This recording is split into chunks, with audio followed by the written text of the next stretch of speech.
For my topic of the sport finance research paper, I decided to do research on public funding of professional sports stadiums. The reason that I chose this topic is we have discussed it briefly in the 571 course over the last 8 weeks, and I feel that it is a hot topic of discussion here recently with many new stadiums being built. The Minnesota Vikings just hosted Super Bowl 51, and a large portion of their stadium was financed through public funding.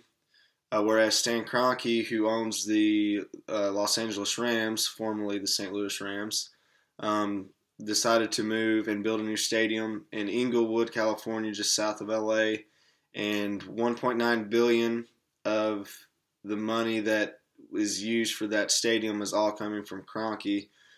So that is all privately funded. Many people have their opinions on whether privately funded or publicly funded stadiums, have greater benefits. In my research paper, I discussed some of the pros and cons of public funding and how it can be, utilized in the future, and some of my opinions on the subject. First off, in my paper, I discussed where the sources of public funding kind of originated from. The Boston Braves baseball team relocated in 1953 to Milwaukee because the city got public funding for a new stadium, and that intrigued the owner of the Braves, and then they moved to Milwaukee, and the Milwaukee Braves are now known as the Milwaukee Brewers. They've been there ever since. I go on to discuss the Revenue and Expenditure Control Act of 1968. That act states that any state and local bonds taxable if more than 25% of the bond proceeds was to be used by a non-governmental entity, and if more than 25% of the debt service was secured by property used directly or indirectly as a private business. The act did state that, however, they excluded stadiums because they surpassed the 25% mark. Congress in 1986 went on to make some changes in the structure of public bonds.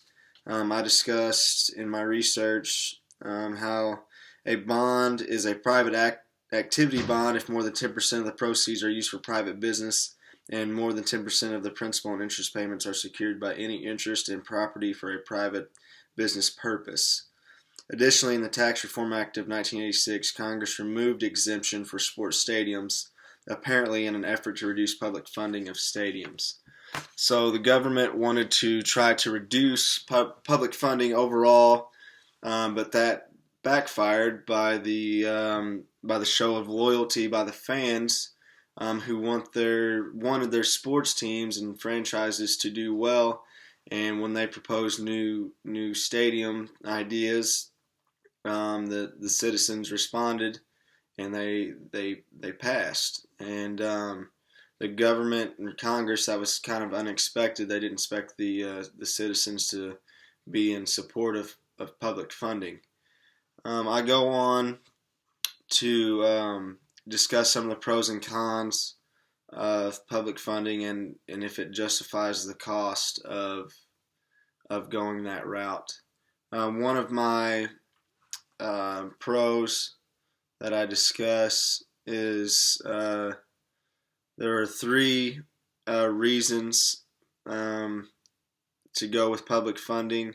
One is to focus on city visibility. Two is to increase city development, and the third is community outreach. I go on to discuss that there are many opportunities for new development within a new sports franchise that comes to a city. There are opportunities for jobs to be created and revenue to be generated by more fans coming to the city, and spending more money not only in the stadium but in other businesses surrounding it as well.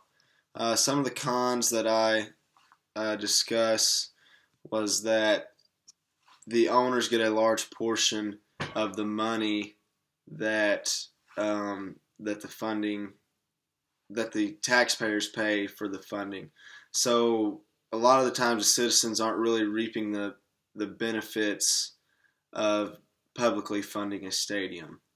And some of the reasons that it could affect me in the future, and why I feel this subject is important, is maybe one day I'd like to become a general manager of a professional sports team, and if there was ever a time where the team was considering moving or building a new stadium, we could do the research on whether or not we want to try to privately fund the stadium and discuss that with the owners of the franchise, or to go about working with the city and the local governments in order to get bonds passed so that the stadium can be partially funded by the public. I feel that this is a hot topic that will continue to grow and be discussed in the future, but in my opinion, towards the end of the paper, I do feel that privately funded stadiums are going to be the route for franchises to go. I feel that people ultimately will be a little more. They will be, I guess, they will want that more of a private funding than a public funding, because it won't cost them as much money. That's pretty much all I got for my research paper. And thank you.